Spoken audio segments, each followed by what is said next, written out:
The Science and Paranormal with Dr. Yana and Dr. Elliott, where science meets the unexpected, where we delve deep into the mysteries that straddle the line between scientific inquiry and paranormal. Get ready for a mind-altering journey as we embark on this phenomenal discovery together on United Public Radio Network 107.7 FM.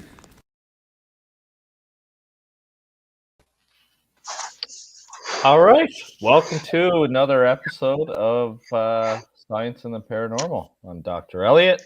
We have Dr. Yana, and we also have a very special guest tonight, Dr. Darryll Walsh. Three parapsychologists tonight, and we're reporting, or I guess broadcasting live from the United Public Radio Network, UFO Paranormal Radio Network, 105.3 and 107.7 FM from New Orleans, and also on Roku TV.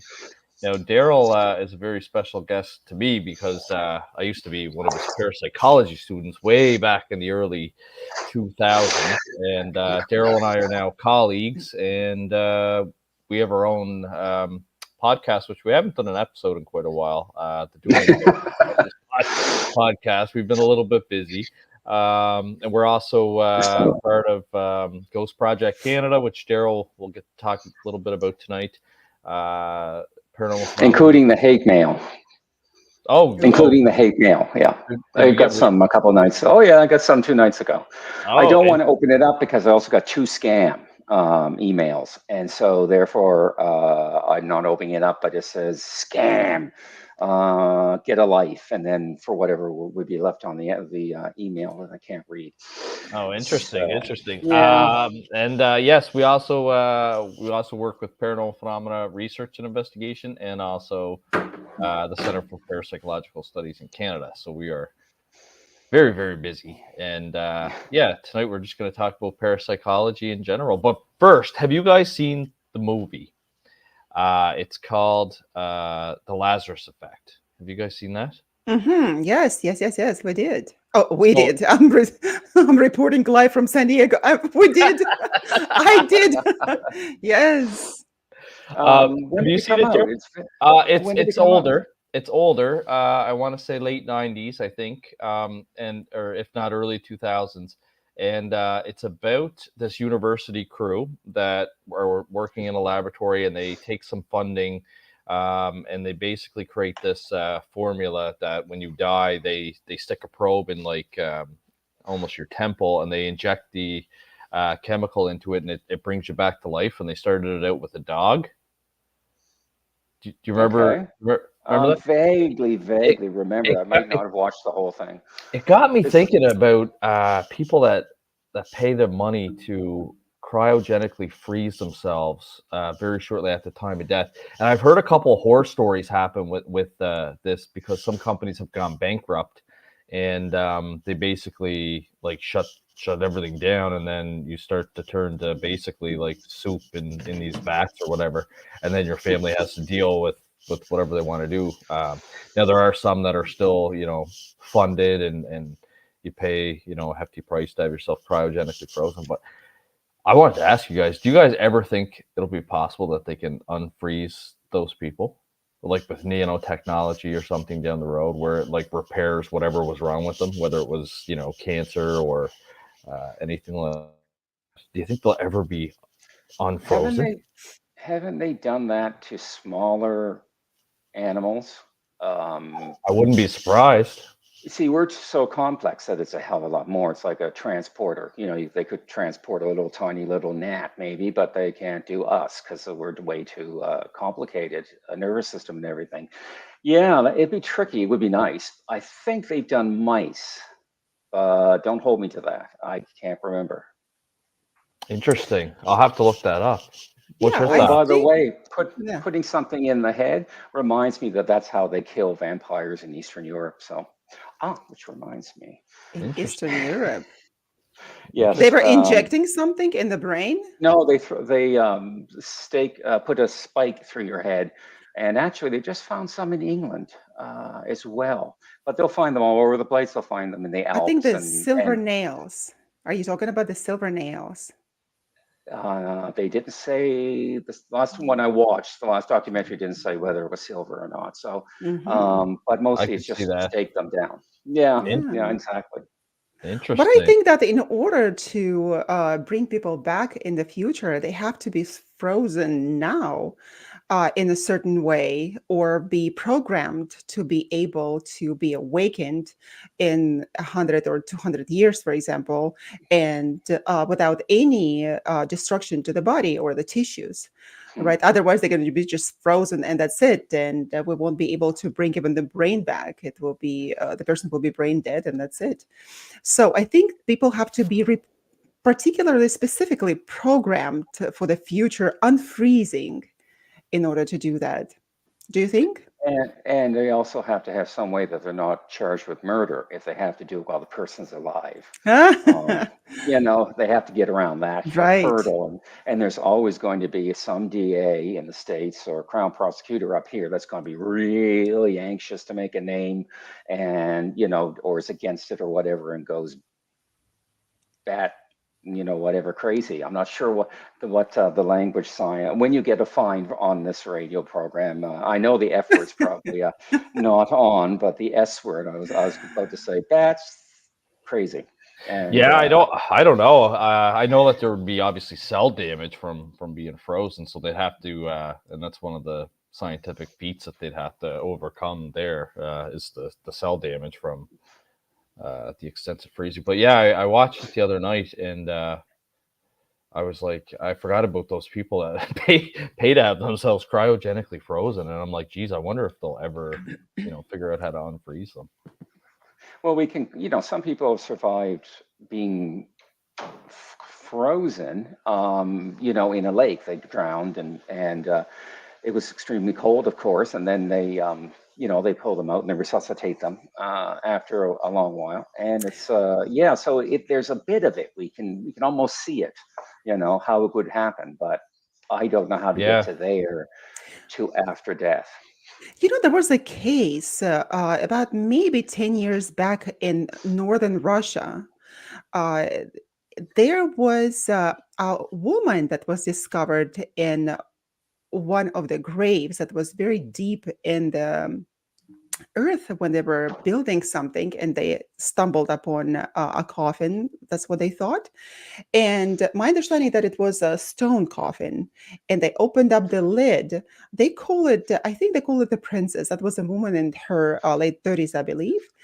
And they opened up the lid till, I think I have to get the name right, but they called her a princess at the time because evidently she belonged to some of the noble families, according to the artifacts that she had on her. And what happened is that the people who discovered that, who took the lid off, they saw her being submerged in some sort of pinkish fluid, and she was alive. And within an hour, that pink fluid turned dark, and the entire matter died. That's what they understood. Interesting. So evidently she was there. That's what they think, for about the past 2,000 years. I know once they expose certain things, to oxygen, you know, if it's been sealed up, that can affect it as well. The other interesting thing that you got me thinking about too is how they have found DNA that they've been able to extract as well from, you know, fossils and things like that. So, I mean, I guess it is possible maybe down the road with an advancement in technology to do it, but you'd be some freaked out if it's like thousands of years later, though. Oh, like the shows Genesis 2, and there's the other one that Gene Roddenberry from Star Trek fame made, and they're essentially identical. But the first one was Genesis 2, and the second one I can't remember. But it's, you know, there's bad people, good people, and, you know, creatures and stuff like that. So it just reminds me, they put him to sleep, and there was an earthquake, and I think it was like 800 years into the future or something. So Yeah, that'd be trippy. There'd be so many ethical things you'd have to consider, and yeah, pretty wild. Darryll, why don't you tell us about Ghost Project Canada, what we've been up to on there, including Other than getting hate mail. Oh yeah, let's start with that. It's more fun. well, it would be, but I'd have to open the email, and I don't want to. But I'm pretty sure when they put scam in caps, they busted caps on me, as the saying goes, and then said, "Get a life." It's almost certainly not. But you know what? Hate mail is a scam. Anyways, so don't even open it up. Yeah, that's true. That's true. Doesn't bother me. Facebook, when Elliott and I were advertising one time about must have been close to Halloween, or Ghost Project Canada, and there was quite a few people that Elliott spoke to, and the one person said to me, and I said, "Well, Ghost Project," he called it some sort of half-assed thing and a scam, and I said, "Well, no, that's not what we're doing. We're not ghost hunters. What we do is we collect all supernatural, folkloric, and urban legends and real things that happen. And what we're doing is going to collect as much as we can in Canada, then the States, then UK. And we're going to do analysis on that and see what's related to what, or if anything, or where something might be seen more often than others. Now, most people will say a ghost ship is seen on the water, on the ocean. But that's not entirely true. It's also seen on land, and it's also seen in rivers. And in fact, there's one of my favorite is the Viking ship that's seen on the river, not one of the unpronounceable rivers that runs into the St. John River in New Brunswick. And the interesting thing is that river leads to where we know the Vikings must have been, because they have had beach nuts and stuff like that. But that's neither here nor there. Yeah, so that's what we're doing. And what we're going to do is, after we've done the analysis and found out hopefully some really interesting things, like I did when I did the Bigfoot project, and then what we're going to do, we're going to give it to all the provincial archives as well as the federal archives. And then any researcher that wants to come afterwards aren't going to have to do all that over again, or try to figure out things. And hopefully we'll find some answers that so far are eluding us.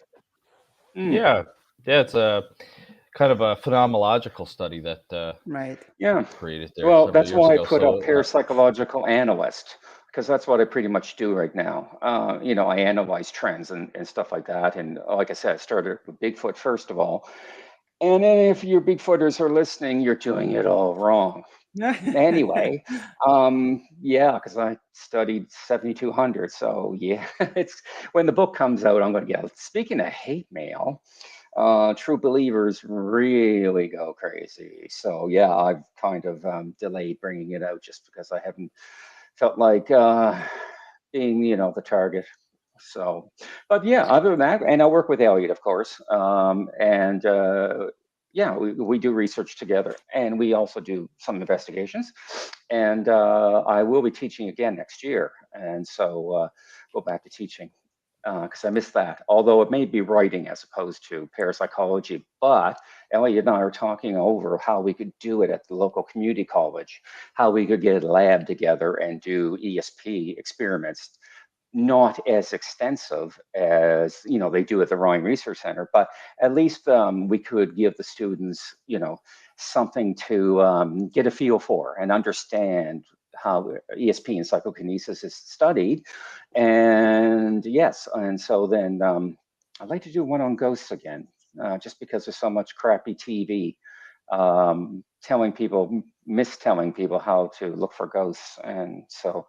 But I haven't decided on that. They might not. Yeah, it would be cool if we had access to so when Darryll first started teaching parapsychology, it was at the Nova Scotia Community College, the Bell Road campus, very old building, and of course it had some labs in it and things like that.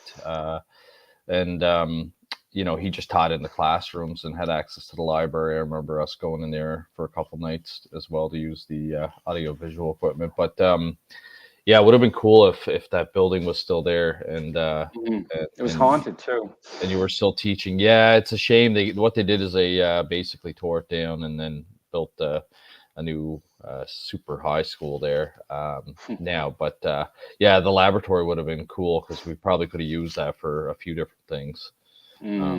Yeah, we'll have to see what we can do. We just finished teaching Introduction to Parapsychology together for 8 weeks, and that was a lot of fun. We had a good crew sign up for the courses there. So yeah, That it is was so great, guys. a lot of fun. Fantastic. Yeah, well, everything's kind of moved to online now, and it was good Makes for our it students as easier. well. Yeah. Easier. We just record the sessions. If they couldn't make it to class at night, then they can just download the audio or the video the following morning, and they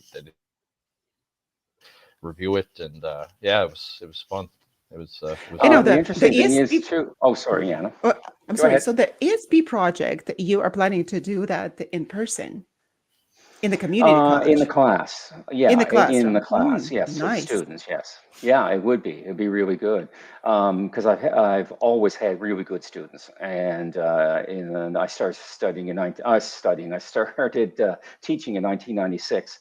And other than one class that I had two Easter Islanders on, those statues with completely blank faces. So you can't teach to a stone wall. So anyway, but then I told a dirty joke at the last class, and they laughed more than the other ones who were obviously already dirty-minded. So I couldn't make those two out, but everybody was good. An interesting thing about my teaching, though, Yana, is the fact that I got Elliott doing this more or less, and a broken heart got me doing this.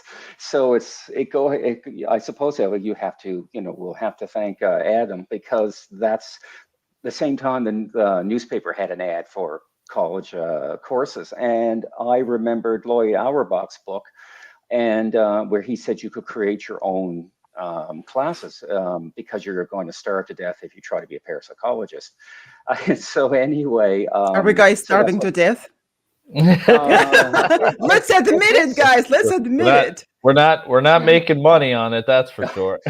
No, certainly not. And I'm not, on top of that, I'm also an author, and I mean that's the second fastest way to starve to death after poetry. And so, yeah, or novels. And the hate speeches or the hate emails or even texts, even calls that I have been receiving as well, they are so unsubstantiated, because if we were getting a lot of money for what we do, right, and doing this research, they would have said that, oh yeah, you're blowing so much money on it, our own taxpayers' money, for example, right? But we're not doing that. No, certainly not. What we should do is get all those little gold chocolate coins, and next time somebody calls us a scammer making so much money, we can have it all piled up, right? And take a picture and send it to them. Well,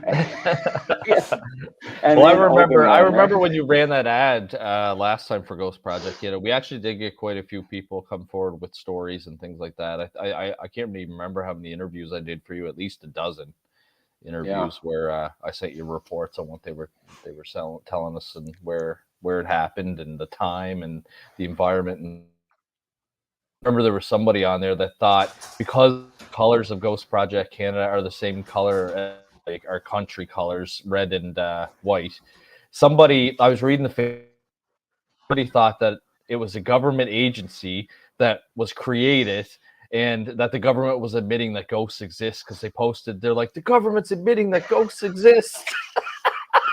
Oh, I hope you didn't dissuade them. I mean, we need all the PR we can get. No, I left it because at least it wasn't like a nasty comment, but it was just funny that some people, And I had the maple leaf on it as well, a certain ways. It's different cards and stuff like that. I'll have the red, white, and a maple leaf, which is our country's colors. So yeah, actually I have one right here on my desk for anyone that's watching there. We've got the Ghost Project Canada pamphlets there. So for some reason they thought that the government created it. So besides Ghost Project Canada, once we collect all the stories in the States, the other thing that we want to do is compile all the research to the archives, each provincial archive and national archive, so that anyone else that's interested in researching, ghosts or Bigfoot sightings or anything like that, they'll have access to the data. And of course, I'm looking forward, Elliott, to comparing it to the U.S. And then, of course, England's definitely going to be different, but I'm interested in comparing the Canada, U.S. Stories and stuff like that. That's what really I'm looking forward to. Different areas too of the the U.S. have different stories for like down around Texas and the Mexican border. They talk about different creatures, like the skinwalker and all that stuff. And then up in northern Cape Breton, they talk about fairies because of the kind of the Irish Celtic background. Obviously Nova Scotia is full of ghost stories. Same with the New England area, but the New England area also has like a vampire side to it as well. So it's really cool. I think it will be a really cool study when it's done. And you're already compiling some stuff on the U.S. That's why I was saying that we could compare it to the U.S. I believe you and Spencer already are compiling data, so that'll be. That's what I mean.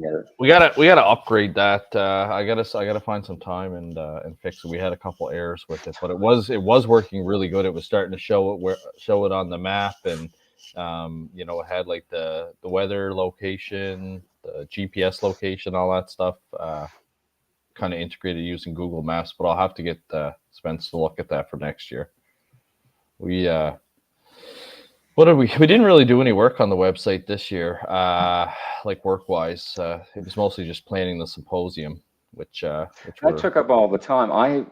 It's like I have the articles to go. I just haven't got around to like picking them out and then putting them on the webpage. And I keep thinking, and it's usually at 2 a.m. Okay, when you wake up, do this. And of course, as I tell my writing students, as soon as you wake up, what was I going to do? And then you say, write it down too. And that way you can look at it in the morning. And then you wake up and look at it and says, what the hell does this mean? Yeah. It's funny. At 2 a.m. It's funny because you say that all the time, but I started doing that like a couple of years ago after you said that. So I have like a notepad on my phone. And so anytime I have an idea like, oh, geez, Darryll and I should talk about this on the next show, or we should look at PPR, I should look at doing this, I'll jot it down. Because like you said, sometimes you get that thought, and then all of a sudden the old age kicks in, right? Oh, come on, old age. I hear that again, guys. This is so strange to hear that from guys. Come on, we ladies are supposed to be thinking about that, but not you guys. Come on. But you know what? That you're absolutely right. We have to be able to, or even want to write things down when we wake up, because at night all this unconscious content surfaces. And I know that even with the weird dreams that we have, or even the conversations that we may have in our minds, they have to be recorded, because what happens to me most of the time when I hear something in my dreams, certain conversations on even names, and I happen to wake up at the time, I write it down. And I hate waking up. I hate waking up. I want to still be there. I want to be sleeping, because I know if I wake up, I will wake up. And I will spend several hours not sleeping. And in the morning, I will look awful. So not you guys, we ladies look awful if we didn't sleep at night, So I try to sleep, but at the same time, it is so important to write it down. Because what happens when I wake up, sometimes you don't even understand what you jotted down, right? But in majority of the cases, when I investigate and research it on this incredible library that we have on the internet, right? And even Wikipedia is a fantastic thing. Even during the working on the PhD, like, you have to stay away from Wikipedia. This is such a nonsense. Nevertheless, for content like this, it's important to get every kind of information on it. And the names and the places that I would hear in my dreams, they would actually be in objective places. There would be places that existed in history, and even now, certain people and certain names. So that is so interesting. It is. So, and it's interesting because I studied to be a psychologist at first, and non-practicing because ghosts came my way. I got scared out of it. But actually, that's not entirely an exaggeration. Clinical is hard to do, but it's scary. But it is scary. But my symbolic dreams all happen within range of a mile of wherever I happen to be living at the time. So you have much more fun because you get to travel to all these exotic places in your dreams, and I just end up walking the same old roads in Halifax. That's awesome. That's great. No, dreams are really cool. We actually, in the introduction to parapsychology course, we were telling the students that scientists still don't even really fully understand why we dream. Some believe that it's processing memories, a way to deal with certain things like grief and trauma, and encoding memories and things like that. But we were talking about dream visitations with ghosts. And we had a student that was really interested in that. And we were just talking about how there are different type of dream. If anyone out there listening has had a dream visitation from a lost one, usually it's usually it's fairly soon within their passing time. It's extremely vivid. Like, some people will say that it didn't feel like a dream at all. It felt like you were having a real conversation. There's a lot of sensation involved in it. You might actually feel the touch of their their coat that they used to wear, or you might actually smell their aftershave if it was someone that wore aftershave. Extremely vivid to the point where it feels real. And some parapsychologists believe that is a form of apparitional visitation.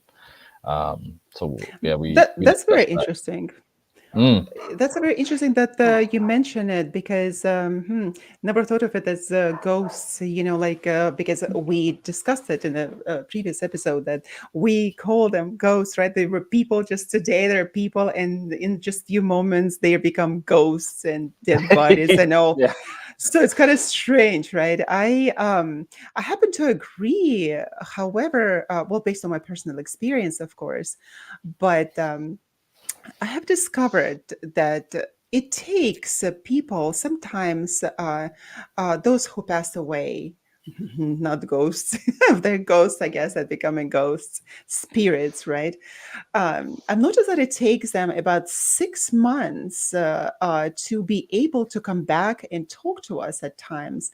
Those who were able to get to their destination where they're supposed to be. However, those that have not passed and they did not reach their destination, they're still mingling here, trying to come back and talk to us. And I remember myself when I was 10 years old and my grandfather died, who was my entire world. I remember that I could not even cry because he died, because I was in such a shock. But after that, for many years, he would come back in my dreams, and the dreams would be so vivid and I knew that he was coming back. And because in our culture, that was born and raised in Baku, Azerbaijan, but that's also with a Russian background.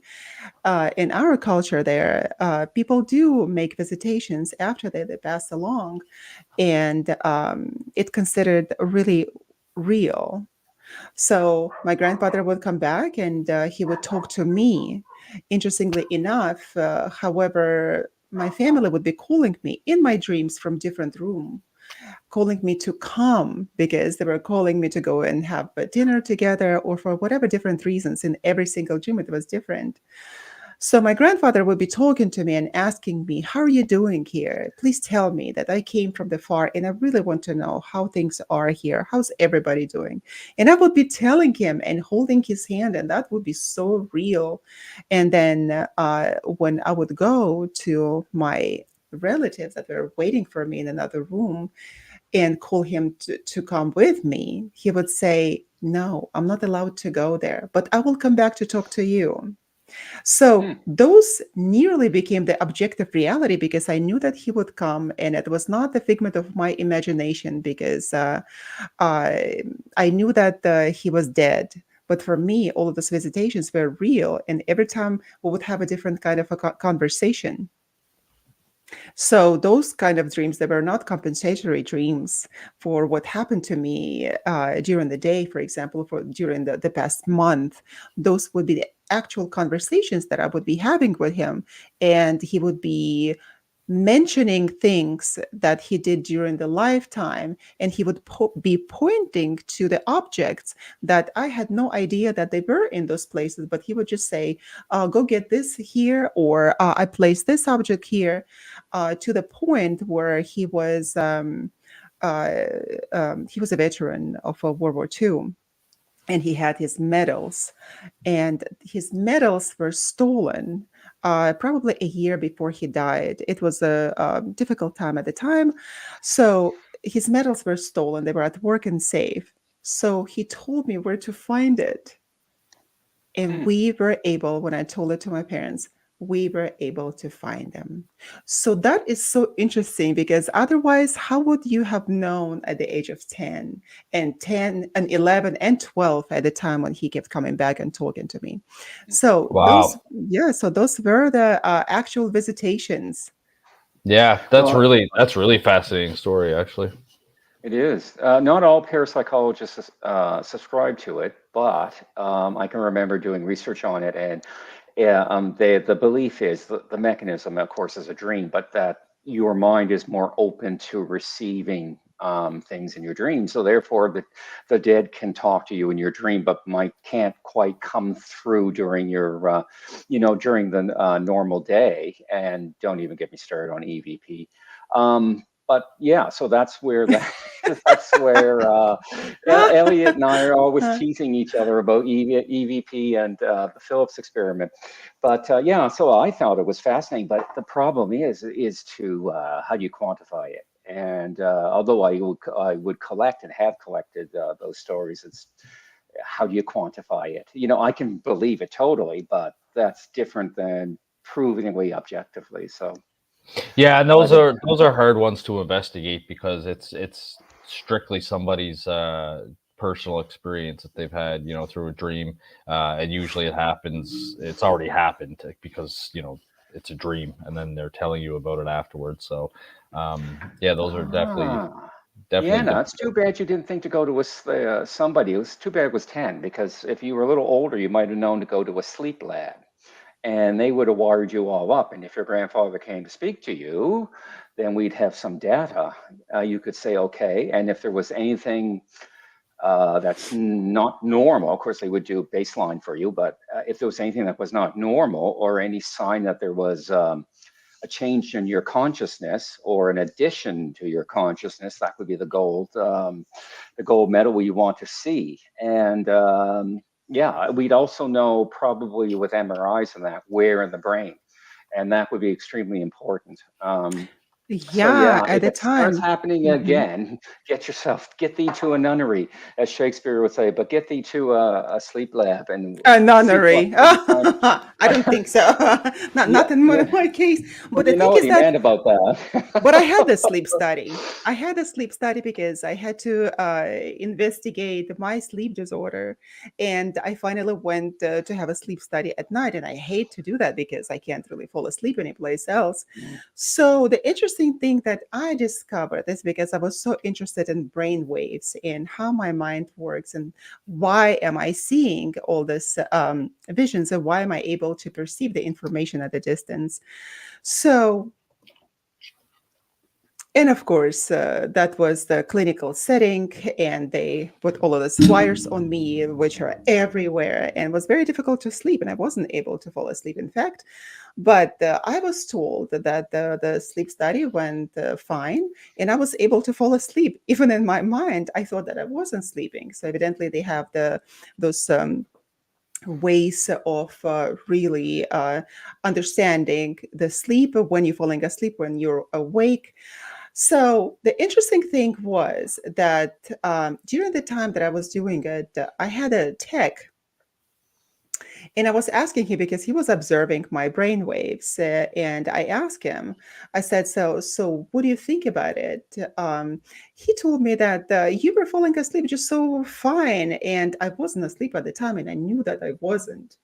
And I was not dreaming at all. So, with him telling me, and also the results of the sleep study, what happens is that my mind operates on alpha and theta waves in an awakened state.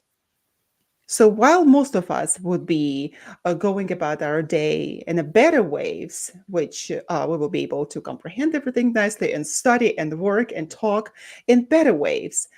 However, for me, it was alpha and theta, something that you would have in a state of deep relaxation, like hypnosis, that I would put people under hypnosis, and they would uh, start having alpha waves, and then after that, the theta waves as well. But the thing is that for me, in awakened state, I have alpha and theta waves. Interesting. I forgot to mention that as well, that Darryll has taken a course as well in hypnosis. So he, anytime PPRI has anything to do with hypnosis, Darryll always had that background, and so it's great. It's great to know that you both have that background. We actually had one of our YouTube followers here ask a question. Any opinions on DMT and dream connection? I know, Darryll, you follow a little bit of drug work and parapsychology. What about you? What do you guys think, Yana? Well, with the dimethyltryptamine and dreams connection, so what is the difference when we are having dreams while we are in a normal state of dreaming, right? And when it is induced, for example, and that is a daytime dream induced by the drug itself. So I remember that I was speaking to several people who have gone, who have gone to Amazon to do the ayahuasca. And the ayahuasca, they have the special concoction, of course, that has the DMT component. And they, in awakened state, not even dreaming or sleeping, they have certain visions. And those visions would be very similar to each other. While they would be different, but at the same time, they would almost all be having the vision of a big, huge snake. So that was very interesting to me. And when I was, he also says that the natural DMT produced by the brain. This is very interesting. Okay, so the natural DMT. Okay, we're going to get to that as well. By having those visions, that would be almost an objective reality because they all like share the same visions. Made me think of how do we have the DMT component that our brain produces naturally. Because during my own research, I was working with a client of mine, and I knew nothing about ayahuasca at the time. That was several years back. And even if I live in California, I still did not know anything about it, believe it or not. And right? That's speaking of hard to believe things in parapsychology. Right? Hard to believe. Yeah. So I was working with a client of mine, and she had a certain situation in her life, and I was looking into that. And I was looking at my own spiritual research, and I was looking into the origins of her problem. And I had a vision, a very interesting vision, which I didn't have any understanding of it because I never seen it before. And to me, it was something very unusual. Even in mythology that I investigated for many years, I did not have any frame of reference of what I was seeing. I saw a woman in the Amazon, in the jungle, somehow dressed in green, but she was hanging in the air. And instead of her skirt, there were long, root type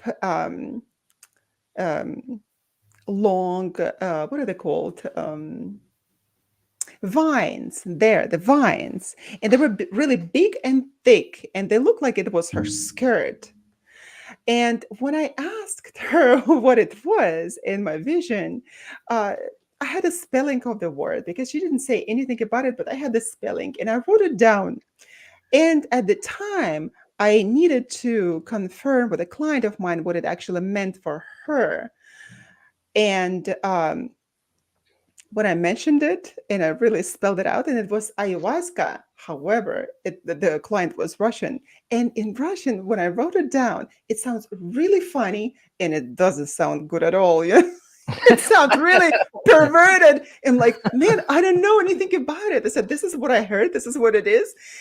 And she said that it was ayahuasca, and this is how you need to pronounce it, because all I saw, I had a spelling of it. And I said, well, that's good to know, because otherwise it would be sounding like I really said curse words in Russian. It was so funny. But at the same time, she told me that I saw a goddess Aya. That was the goddess of ayahuasca, in fact. And that was so interesting to me because I did not take uh, any substances in order to do that, in order to have these visions. And a lot of people have to take ayahuasca in order to see her, in order to see those big snakes that are the attributes of the goddess Aya. And at the same time, I was able to see it. So our brain does produce DMT. And in my understanding, that investigating myself on my own, the most interesting subject of investigation, being able to really function on alpha and theta waves in the awakened state, I believe that the pineal gland, my pineal gland, and along with other people, the seers, people with ESP, just like, of course, the Dr. Elliott, him and I always have this ESP moment, extrasensory perception. So in my understanding, our brain, the pineal gland, produces that substance in order to understand the reality around us. So this is how we operate in our brains, even if we still don't understand how exactly it is happening. But this component of DMT, it can also be spontaneous. And this is so interesting because we do produce DMT naturally, but how do we induce it? There are so many different ways, and the breathing exercises that you can do in different yogic exercises. And you are able to produce DMT, even access it. However, it doesn't happen on the regular basis with all of us. So that's why people are trying to access DMT in their brains. I hope that I answered that question. Probably now Dr. Darryll has something to say about it. Well, it has a connection to near-death experiences because it's one of the more, or one of the later supposed theories that DMT, it's actually the source of our near-death experience or after-death experience. I should to clarify that because it's turning into near-death and after-death things, and that and ketamine. And I would not go near DMT. But I've always been on the lookout for ketamine because it only has 15 minutes and under medical supervision, of course. But DMT can go bad real fast, and whereas ketamine is more or less, I wouldn't say benign because it's a drug, that psychoactive drug, but it. I'm curious because that was when did they start with the ketamine? Probably about 20 years ago that came up. And so I was always curious to do that, but DMT is one step too far. Though I would participate in a very unethical and illegal study, whereas they would stop my heart, wait 5 minutes, then restart me, just like the movie Flatliners. And that could be the only way where we would know. But you'd never get ethical agreement to that. Daryl's literally willing to go to the extreme to prove or disprove. I'm going to show up and haunt you. I don't doubt that. I expect to have a couple of visitations. Oh my God. We're broadcasting live tonight, guys, from the United Public Radio Network, UFO Paranormal Radio Network, 105.3 and 107.7 FM from also on Roku TV. We have Dr. Darryll Walsh with us tonight, just talking about parapsychology in general. What's our next topic, guys? Oh, why don't you bring up the Phillips experiment? Well, Darryll has an interesting story that I do. He said he would. It kind of makes him a believer in psychokinesis because, he does believe in ESP and PK, but he does feel that they're weak and not very well replicated in the laboratories, which is one of the criticisms. But he had an interesting interview when he used to film the television show Shadowhunter with Dr. Michael Persinger, who was a parapsychologist and neuroscientist up here in Canada. And Darryll, why don't you tell the story about his PK experience? Okay. And I wish he would have did a study on it, but obviously he just didn't have the time. But yeah, he had a transcription to or depends if the person got lazy or not, because he talked a lot. I mean, Dr. Persinger was on a level that's above most people. He'd be like the Michelangelos of neuroscience. He was taught. I mean, I did not specialize in neuropsychology, but I did take anatomy, physiology, and biological psychology and a few things. So I know my way around the brain, but obviously not to the point that he does. And of course, since I did study that, things have changed. But so he's going on and I'm not. It's like, anyway, yeah. So we get back to his office because he wanted to show me something in another building or something. And so we get back to his office. I'm sitting here. He's there. And we get talking about psychokinesis. And we had a thing in Shadowhunter where we would ask every guest every topic we were going to do on Shadowhunter, because they might have something really interesting to say or send us off onto someplace we should go to find out more information or interview somebody or whatever. So we were on psychokinesis at the time, and he says, and I've even observed it. And I just, excuse me. And he said, yes. He said, I had a female student here, and she was on the other side of the desk, and there was a red pen just across the desk, and he said she moved it just by staring at it, and I was at that desk, and so there was no way anybody could get anything underneath that desk and move it, and why they would want to do that I'm not sure, because he wasn't into psychokinesis. He was more into the God helmet and what makes us have spiritual experiences. And so although at that time I was undecided about ESP and psychokinesis, and if they do exist, I think there's enough evidence to say if they do exist, they're weak and they're rare. So not everybody's going to have it or be able to do that. And but this lady could. And so I had to take him at his word, because he's brilliant. He was very often a skeptic on some paranormal shows. He'd be the guy they bring in to, to counter a ridiculous theory or what have you. And I was forced to, think about that. And so if he said that, it wasn't just anybody. It wasn't one of us or something. This is, somebody very distinguished and incredibly intelligent. I'd say he's probably one over 150, or was one over 150 IQ. And so I'm, as much as I can't see the mechanism, I can't see how it would be controlled. I can't see where, there's a whole bunch of questions with both of those.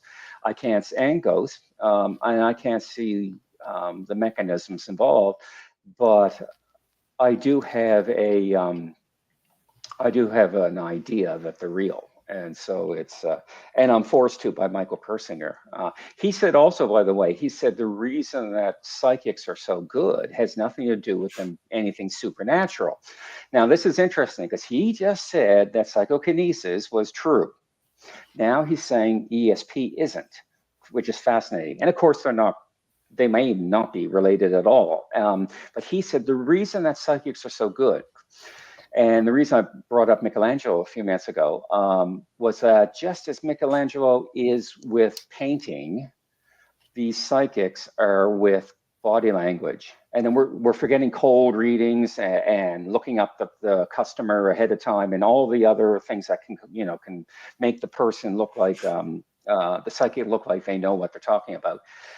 He said some people just are so smart and so observant. They see cues with our body language that the rest of us don't see. And so they're able to essentially, they're reading the reactions, whether or not you say anything, confirm or deny. They'll see, we do have our tells. And so it was very fascinating to talk to somebody so smart and so skeptical and very critical of some things and very many things in the paranormal. So it's so interesting that he didn't really believe in ESP. Fascinating, actually. Yeah. And interestingly, Kim and Donna didn't hear that, even though they were right behind me when he said that. So I don't know if they zoned out or they didn't want to hear that because they were deep believers in ESP at the time. And so I had to, this was weeks later, we were back in Halifax going over the McKay Bridge. And I said, you know what he said about ESP, right? Because they were talking back and forth. Because we must have been going to interview a psychic. And I said, you didn't hear what he said? And they just went quiet and then ignored me. So anyway, I'm only the host and narrator. It was, they didn't want to hear that though. Interesting. And I don't, they weren't interested in PK. It would have been cool if he had done, an experiment with that student and wrote a paper on it, because I would hazard a guess that one of the only reasons he believed in it is because he saw it with his own eyes. Probably. And we didn't have a camera on us at that time. Bob was still, as you can tell with the lighting behind me, took a half hour to get this, and this is half-assed. But Bob would take 2 to 2.5 hours to light the place, the location, to match each episode, and he should have gotten an award for it because they're just beautifully shot and the colors and everything. But he didn't have the lighting done yet, so there was no camera on us. And I would have loved to have had that on film, and keep going over it and everything that he said and parse his words and everything in his body language and all that. And he talked other stuff too, but like I said, I can't, there might be gold there. So I'm going to check the transcripts, but I'm not quite sure if they were written out because some people would not have the ability to understand what he was talking about. So.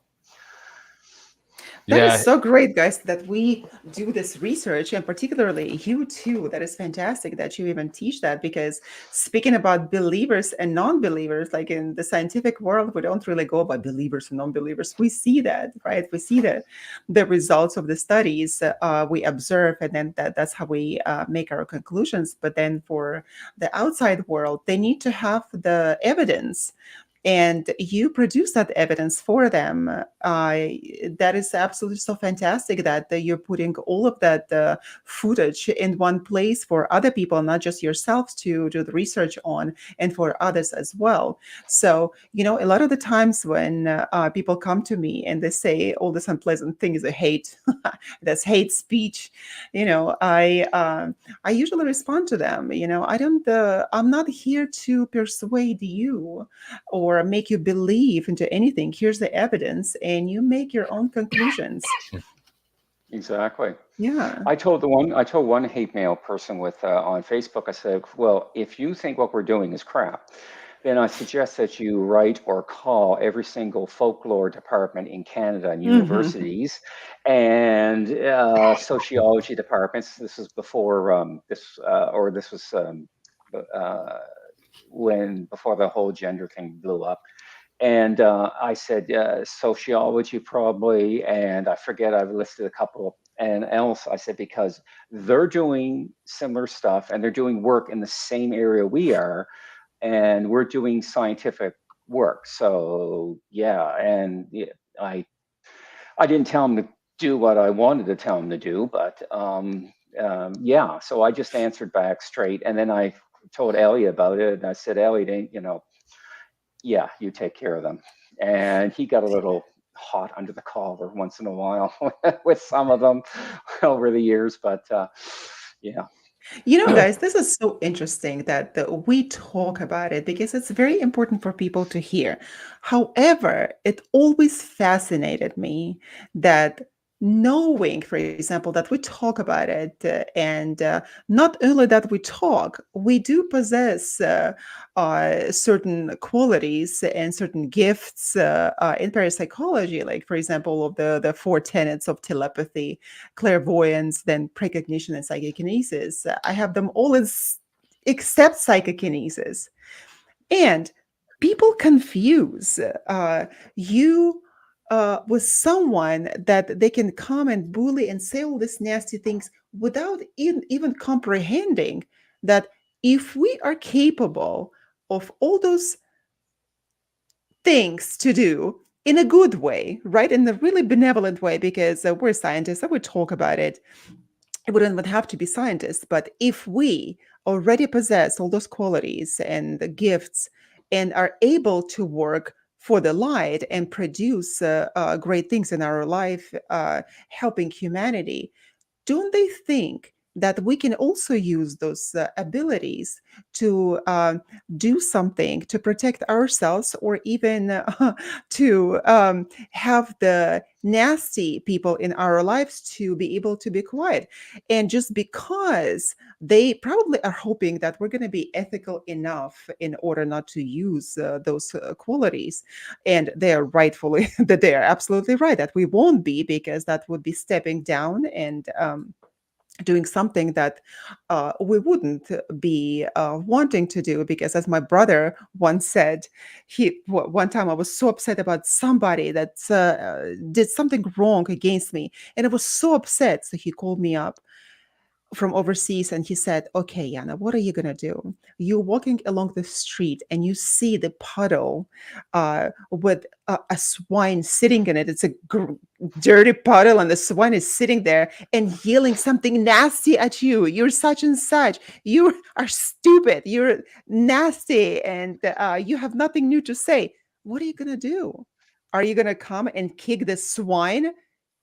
And by doing so, you're going to become dirty yourself? Or you're just going to forget about the swine as saying nonsensical things, just shaking the air, that's what we call it, and continue on your path. So this is what I prefer to do. But however, people don't understand, if we are capable of good things on such large scale, we're also capable of doing things on the negative scale, but we choose not to do that. Yeah, no, that's very true. There's a saying I heard about people, the critics, and they say, you can, it's like wrestling with a pig. You can, you're full of mud and you're getting really PO'd and you're sweating and all this, and the mud's all over the place and you're having a rotten time. Meanwhile, the pig is just wonderful. Yeah, sweating and being in dirt, just wonderful. Heaven for a pig. It's the proper way, because I can't remember, it's been so long ago, but essentially it's like the pig had a good time. You, of course, came out of it battered and bitten and muddy and all that. But meanwhile, the pig, he's just having a wonderful time. And that's how I look at people like that. The paranormal's funny. It's sometimes it brings out some negative in people, and other times it like within the paranormal community, I find a lot of whatever you want to call them, ghost hunters or amateur paranormal groups, like fight with other paranormal groups, and they get very like territorial over investigations, like public sites, like museums and things like that. And you'll see them fighting about this, like, you know, saying like, "Oh no, we're the ones that investigate this museum," and you know, they almost feel like they take ownership of certain locations. And Elliott, that's a perfect thing for a TV show, Paranormal Gang Fight. And, and every week, yeah, right? And you start off with one, and then you keep bringing in whoever wins the first round, the first episode, and then, you know, moves on, and yeah, paranormal. Then who is going to be the pig? Fight. Who's going to be the pig in the first place? Yeah, everyone will be pigs, sweating and being in the dirt. So let's avoid that, guys. Let's avoid that. It would probably sell, given what's on TV these days. You never know. Yeah, exactly. Oh yeah, that's for sure. That would be pretty popular. Yeah. No, it's funny. Sometimes, like I said, you'll just get as Dr. Bankman says when he asks whether or not Sigourney Weaver's character is telling the truth. You know, he says some people are just want attention, and then others are just nutballs who come in off the streets. But no, it's interesting. We don't get a ton of like crank emails and things like that. But you know, every once in a while, either you'll get a mental health email where you can clearly tell, you know, it's mental health, and we'll try and direct that person towards that. You know, that kind of field to help them out, because you know, certainly that's not our job at Paranormal Phenomena Research Investigation, dealing with mental health issues. Like, you know, Darryll did his master's in counseling psychology, but chose not to go in there. You know, same thing. When I was studying my master's in counseling psychology, I realized that counseling was not going to be for me. I shoot from the hip, and you can't do that with counseling. So I was practicing with Sarah because we had live sessions to do, and I said to Sarah, I just have to say what's on my mind, and she's like, you're not gonna pass. So, you know, I realized very quickly it wasn't the job for me. Yeah. Exactly. With the counseling psychology, I thought, you know, I would starve to death because I would fix people's problems right away and not make them dependent on you for years and years, make them incapacitated, right? Not being able to take care of themselves. And that's psychoanalysis. So yeah, 15 years to get to screw up your mind. Well, even for therapy, you know, like in New York, every single person, every 1.5 people, neurotic, that's for sure, living there, right? But they all have psychotherapists. Yep. So, and they go to therapy for years and years. So I did not want people to be dependent on me, because I don't want to have the same people be stuck with me for so long as well. Yeah, that's very true. Yeah, no, that's so true. Well, we've talked a little bit about it on our show, Darryll, but also Yana and I have talked about it as well, with the emerging field of clinical parapsychology as well. So that's very helpful, where you have somebody that does practice either psychiatry or psychology, but also has a background in parapsychology. You know, we don't have any clinical parapsychologists on our staff, but I know Darryll is interested in possibly pursuing that. So I wouldn't be opposed to that. It'd be nice if we could get him some funding to do that, because I'm sure another PhD will be quite costly. But yeah, much costlier than the first two, that's for sure. Yeah, well, you were looking into it. I think it was a university in Maine. I think you were looking at. Well, the pandemic killed it. I forget what university I was looking to, and all I had to do was just sign the paper, send in request, you know, for my BA and MA and that kind of stuff. And then the pandemic hit, and well, that took care of it. So I couldn't afford a PhD now anyway. So, and then I'd be wanting to know, do I do one in counseling? Because I wanted to always counsel gay teens that were not accepting ego dystonic homosexuality. In other words, not accepting themselves And unfortunately, I never got there. But instead, I got into ghosts. And so part of me, though, still wants to follow that dream, although at much lower tempo now than it used to be. And part of me wants to say, well, no, do something in the paranormal. That's where you're working with right now. So do a research PhD on something. So I hadn't even an idea. The courses, the first few courses are the same, so you can just kind of defer, exactly where you want to go. But eventually, you've got to talk to an advisor and say, I want to do it on this, or I want to do it on that. And they don't need me really anymore with gay teens, although let's not mention gender roles. And then, so I mean, I'm not really needed there anymore. Yeah, but there's other people working there, some quacks and some good people that know science. And then obviously there's parapsychology. And so I probably would have swung to survival and consciousness and something like that. But I had no idea, up to while I was going through all the papers they had sent to think, where am I going to go with this? And yeah. So I'm glad I didn't. Yeah, well, geez, yeah, and today, well, that's just it. You never know, right? Like, especially, like Sarah heard about the article today where Canada wants to have all electric vehicles by like 2035 or 2036. Is this real? And I said, yeah. He's like, I guess if that happens, I'll have to buy a Tesla, one of those white ugly Teslas that Yana and I talk about every once in a while.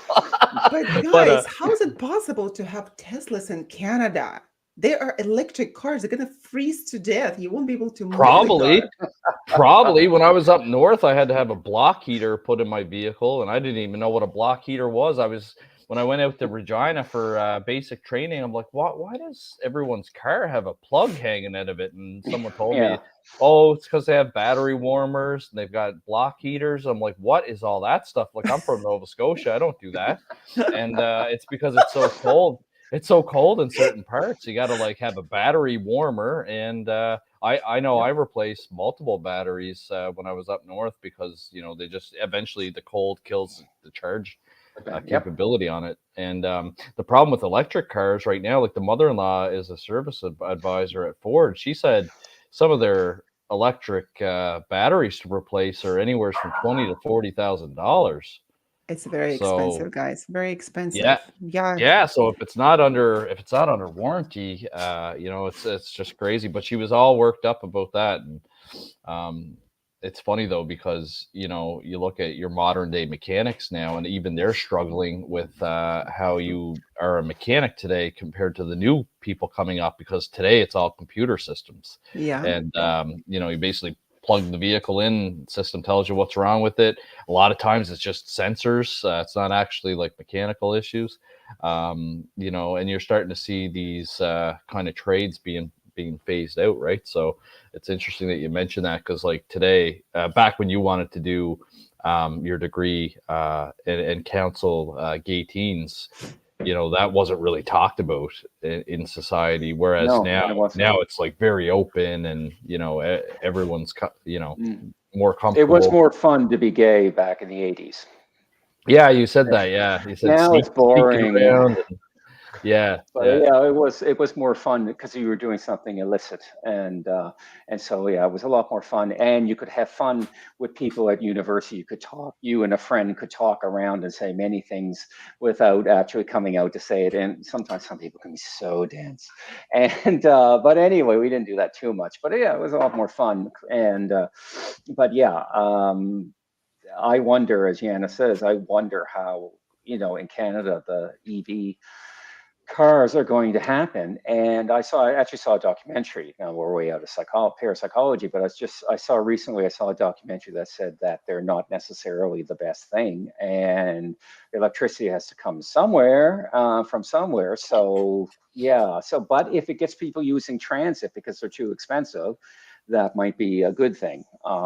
That's assuming we build the transit system to match, but we got a little it'll be interesting, but it just goes to show you that certain things can be phased out. Even in psychology now, like Darryll and I, we were talking about this in our course. Now that there's transpersonal psychology, which studies spirituality and consciousness, and then there's also anomalistic psychology, which actually studies the paranormal, but more kind of like more looks for psychological explanations and trends and things like that. And 10 years ago, you didn't really see transpersonal psychology or anomalistic psychology, but now it's. Is it a part of transpersonal psychology? Anomalistic? No, it's a completely different version, and it is. Can't even pronounce that. Anomalistic. Anomalistic, yeah. It takes pronouncing over and over again to get it right. Oh no! I was interviewing an anomalistic psychologist, and I couldn't say the word on camera, so we just let him say it, right? Yeah, no, you can mispronounce it, and that would be bad. Okay, it's funny though because 42. No, it is funny because it's called anomalistic psychology, but what it does is it actually examines paranormal phenomena, and it looks at individuals like extraordinary experiences just from psychological perspectives though. So it's really cool. There's not a whole lot of universities that offer anomalistic psychology, but it's out there now, and it's very, very interesting. The other place, if you're interested in academic parapsychology that still teaches it, is University of Edinburgh over in Scotland. They'll let you do your theses and study under the Kessler parapsychology unit over there. And of course, you guys teach it, which is absolutely fantastic. Yeah, so anyone who wants to take a course should come to you as well. Yeah, we teach it like non-certified. Obviously, it's not accredited or anything like that, but it's all based on the most recent scientific case studies. We try and present the most accurate information. We are right up there with the Ryan Education Center for quality, for sure. We even bring in some guest speakers. We're working on, I know Darryll's going to shudder, the electronic voice phenomena course, but we actually have a audio engineer on our team. So he's going to teach us how to set the tape recorder up properly, for what settings to use, how to analyze audio using software. And it's more a practical kind of course rather than, I guess, a theory course. Because I do agree with Darryll with EVPs. There's an issue with trying to find out what they exactly are, because there's 4 different theories on what they could be, and we've investigated quite a few of them. We had a Facebook case where 2 gentlemen were talking back and forth on Facebook using the voice chat, not the text, voice to text, but the actual voice microphone. And there was some interference that had come through, and I had a friend of mine that was working at the RCMP Technological Crime Unit at the time analyze it, and turned out to be, like I said, a Facebook crossover conversation. So that can certainly happen, even in that was just a couple of years ago.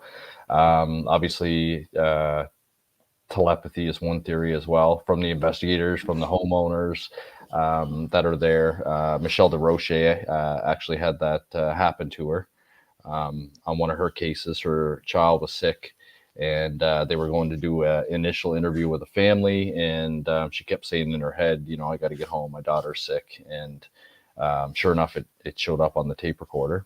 And then obviously a lot of people hope that it's a spirit trying to communicate with us. Although Darryll doesn't understand, if they take an electronic course to learn how to do the 1s and 0s on the new digital recorders to communicate with us. And then the last one is just audio pareidolia, which is very common. When people listen to something that doesn't make sense to them, our brain is designed to try and make sense of it. Same as when you look up at the skyline. You can see Mickey Mouse in the clouds, because the brain's trying to take something that it doesn't visually understand and make sense of it. So I can see the issues with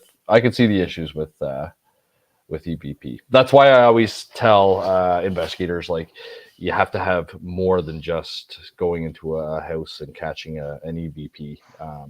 You have to have all the other factors that happen, like are there cold spots? Are people seeing apparitions? Is it a female apparition, and does the voice match the what's on the tape? Because if you're getting a guy, if the family's only ever seen a female apparition, but you're getting a guy's voice on the tape, then is it really a voice then, or is it pareidolia?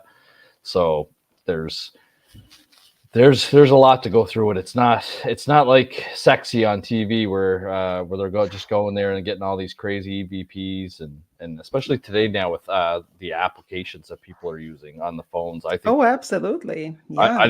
I think they're complete garbage, those applications, and there's been some studies being done now on the field of parapsychology about how they're designed for entertainment, and they may or may not listen to our conversations and generate certain words that we always use to try and create like a familiarity with us when you're using that application. So I think we'll see some interesting research come out on those types of paratainment applications here in the next couple of years. That is so interesting, because a few years back when I was interested in it, someone brought it to my attention. So some people were really listening to certain radio frequencies, claiming that the extraterrestrials can come through it. While it is possible, I guess in theory, I asked my dad, and he's an electrical engineer, and he said, we have to be objective here. We have to be realistic. So what happens through the radio, it can be just the radio interference from different stations as well. And that made a lot of sense, because he scientifically brought it to my attention. And at the beginning for me, because I'm not an engineer in any sense, I thought that, maybe that would be possible, would be one of the ways that they can communicate with humans. But at the same time, this is what he told me. And he told me also that also in the Soviet Union times, at the time, that people were interested in communicating with ghosts, even and extraterrestrials, and it was all proven to be not true. And that was interference on people creating and making things up.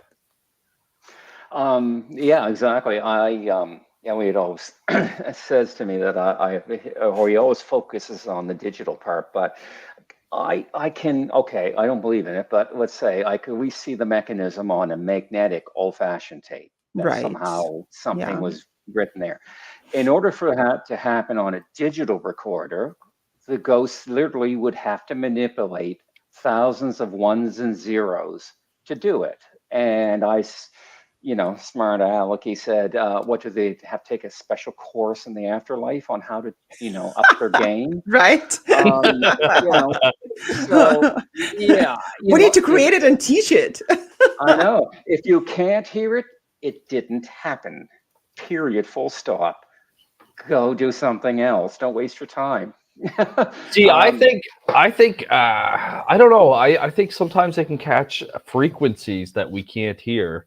And that they could be the apparition could be speaking on a different frequency that we just can't hear. Now, I do have some hearing loss from working for the Mounted Police, because we were around firearms without ear protection in the field. There was snowmobiles, twin otter planes I was on, so it's very possible that if I'm at an investigation and you do hear a voice, that I might not possibly hear it.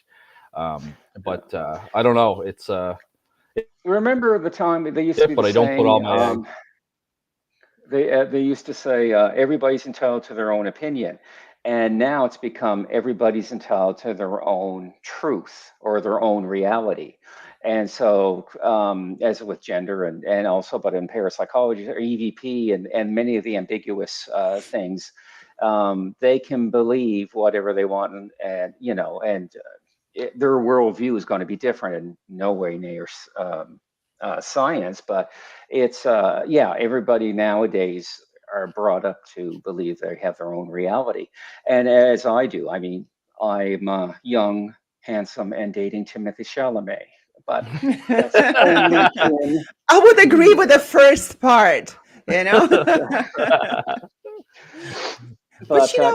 I mean, and everybody, sometimes I get very frustrated because it either comes my way and I have to try to explain, and that's why I told my students in writing, be careful what you create, because you might create something really annoying to me. But we know where crop circles and chupacabra and satanic panic came from, and all the things, especially since 1980s, you can always track them back to where they began and how they were faked, essentially. And so I have to explain that, and King Arthur, put my head through a wall with that one.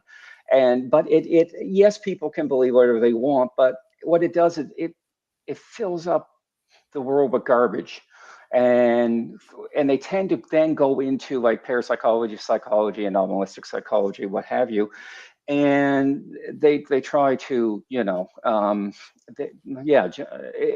I just get very frustrated, so much so that I can't be very eloquent when I'm talking about it, about that stuff. It's like orbs. Some rare people still believe, but a UFO researcher destroyed them, and EVP's been destroyed for a while. It's been dead for a while. It just hasn't laid down and been buried.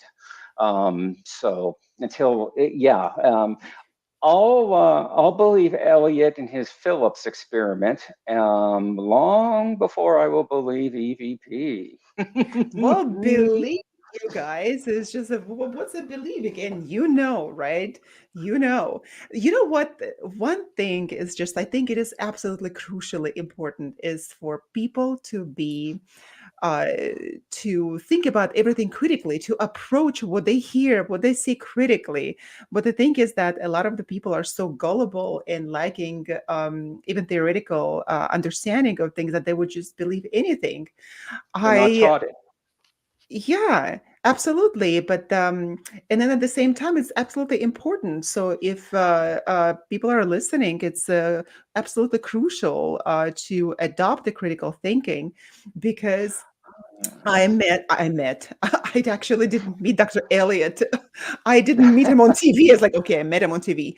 He was on one of the shows, and I'm like, oh, okay, he's talking about all that, but there's a lot behind it.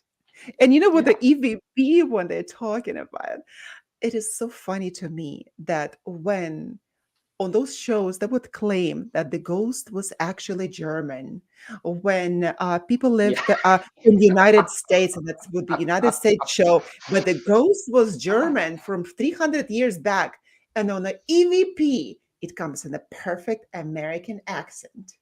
King's English, yes, the King's English. It just happens, like all of a sudden it produces from the other world, it comes here as a perfect American English. It is so funny. Exactly, it's funny. People don't understand that it's not just parapsychology. You have to know psychology, sociology, photography, electronic engineering, parapsychology, physics, yes, chemistry sometimes, weather, meteorology. There were two other ones. So there's essentially, you just can't take a couple courses off the internet. You've got to delve into, don't go to university for all of those. You'll be 92 by the time you get out to start your career in parapsychology. But, at least read a textbook, because you can get older textbooks very easily at used bookstores. And so I always try to look for a Psychology 101, just so I can keep up on a lot of what the research is going in areas that I'm not, interested in, or what have you. And so, but that's what people have to know, is that you really have to know a lot to do this. It's not just some gravy job that you just, at night, go into a dusty basement or a graveyard, and they call that legend tripping. And it's another word too, which I can't remember phrase, but essentially it's akin to masturbation. All it is, you go out, you're excited, you're having a wonderful time, you feel good when you get back, but in the end, it's not real, and absolutely nothing was accomplished. That's one way. That's one way to look at it. Nothing was accomplished. I like it. Nothing was accomplished. That's definitely one way to look at it. Oh, the hate mail I'm going to get. It's all scam. It's all scam. Yeah, Yeah. exactly right. Yeah, like for the Bigfoot. Oh my God.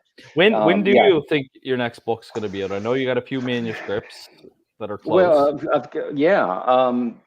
I've got 3 Jack the Rippers, two Bigfoot manuscripts, 3 Jack the Ripper manuscripts. What else do I have? Ghosts. Yes, I actually do my folklore, Nova Scotia folklore one as well. I Nice. just was supposed to do, as well as update my near-death experience book, but unfortunately this fall has been something else, and December has just been crazy, so I haven't been able to do that. But I want to get it out, the Bigfoot one in particular. I saw something on TV the other night, and I said, I better get moving on that again. I was hoping to get, a lot of the original people have died, so I was hoping to get John Green's and John Bindernagel's and maybe Peter Burns, but I research and cases, but of the 7,200, I already know that when I fiddle with putting in cases that I would normally reject, it only swings things like 1%. So I really don't need those, but if anybody's listening and wants to contact me, I'll use it only, confidentially, and the results in doing the analysis. So absolutely do not want to steal somebody else's work. The same with Ghost Project Canada. Elliott and I do not want to steal people's case files.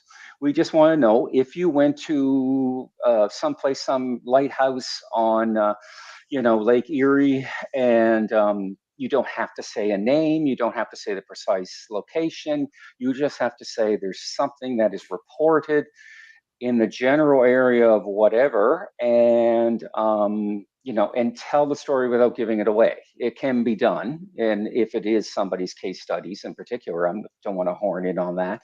I don't have time to anyway, and I certainly don't want even to really analyze it, not for Ghost Project anyway. And so do that afterwards, but in comparison to everything else, not re-investigate somebody's cases. So, but yes, Yeah. Elliott, you're supposed to give me people shit all the time for not doing it.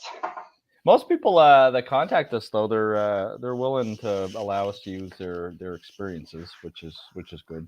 Well, maybe the odd person wants a pseudonym used, but yeah, for the most part, surprising too. Yeah, do you get the written consent? Usually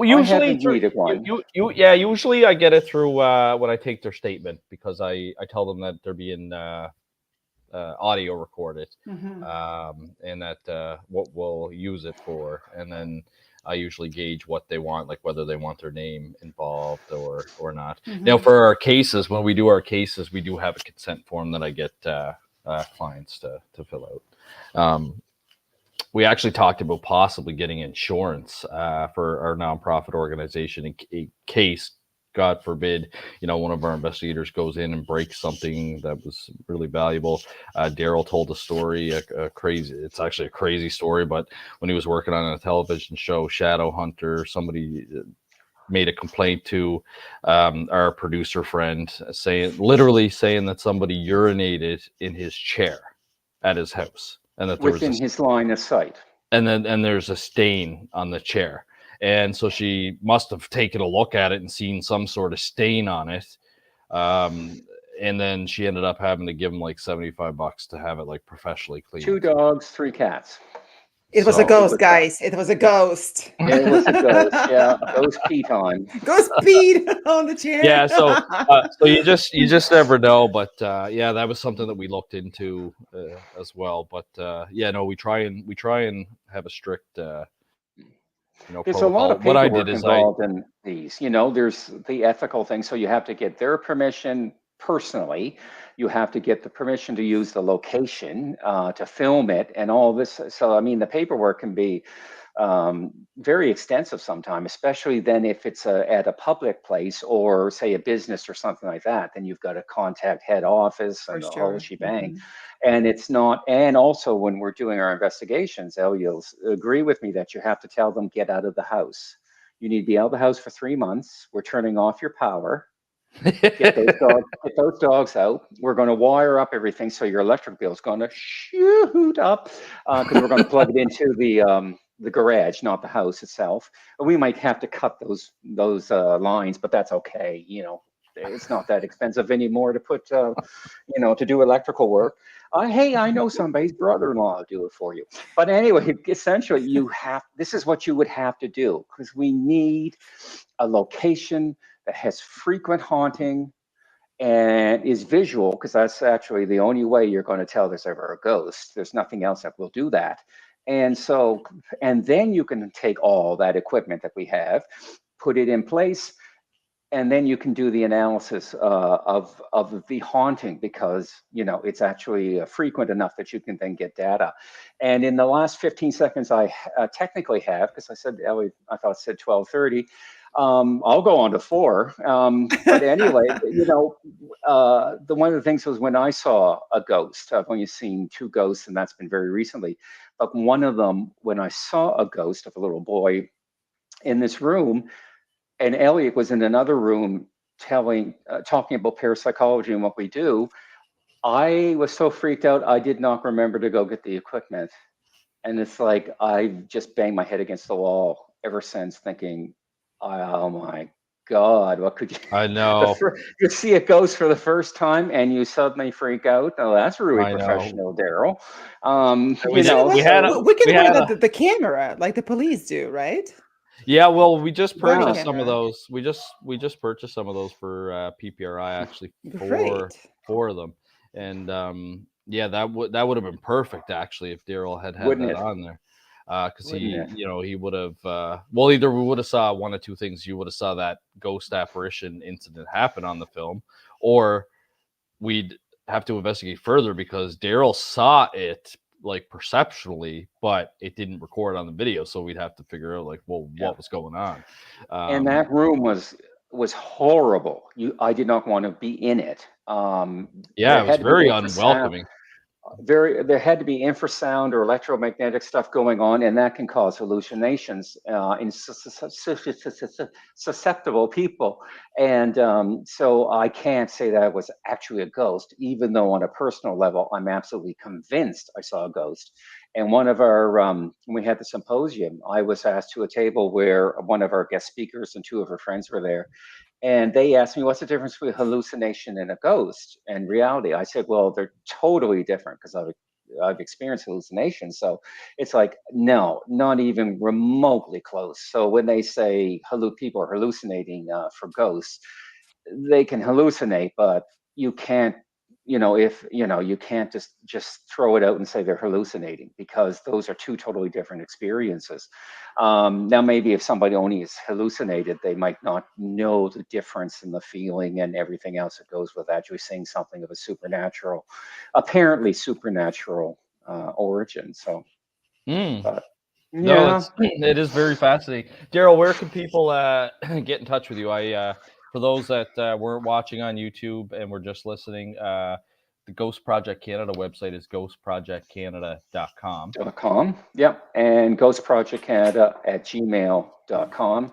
Also, I'm on Facebook, where I have Legends and Monsters of Atlantic Canada, Ghosts of Nova Scotia page, the page Ghost Project Canada.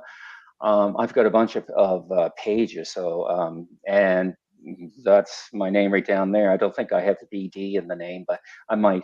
And I'm on LinkedIn, and I'm on all social media and stuff like that. So you're just omnipotent.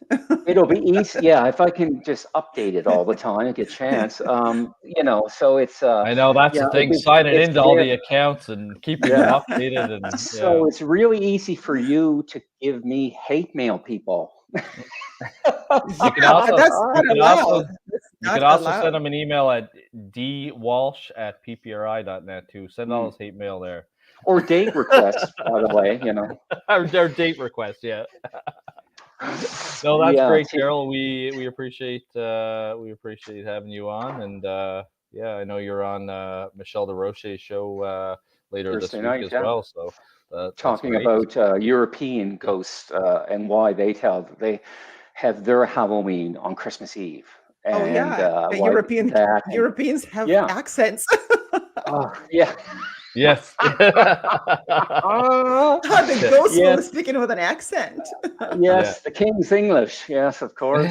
Well, thanks for having me, folks. I really appreciate it, and I'll do it anytime because you might not have noticed that I love to talk, but that's because I lectured for so long that it's very hard for me to focus very, surgically on something without I'll be there and then it's like, oh yeah, but then related to that is, and I did that in my classes and they just loved it because they, but in timed things like this or a symposium where, when you've got X number of, I was doing a 3-hour lecture and I only had 75 minutes to do it. So here I am trying to go over, read the pages and try to, what can I drop out? So, yeah. So anyway, sometimes I do get a little overly loquacious. Well, then everything is so important. We hope to see you back on our show. Well, we'll have you on again. We'll have you on again, and we'll have to. We got to sit down one night and film another episode of our Dueling Parapsychologist podcast. Unfortunately, I'm going to see him again this Christmas. Sometime he'll be in the city, but it was nice meeting you, Yana, and I hope someday that we'll be able to meet in person too. Absolutely. Take care. Absolutely. Thank you. Have a good and night. Merry Christmas. Yes, you too. Merry Christmas, Happy Holidays, Happy New Year. We're going to the 2024. Oh, yes. Yes. Yeah, I know. All our listeners out there, we've got a couple more shows planned for you guys. So thanks for listening. Tonight we were broadcasting live on the United Public Radio Network, the UFO or Paranormal Radio Network, 105.3 and 107.7 FM from New Orleans, and also on Roku TV. Have a great. We are everywhere. We're everywhere. Everyone have a great night. Have a good night, everyone. Take Bye. care. Bye. Bye.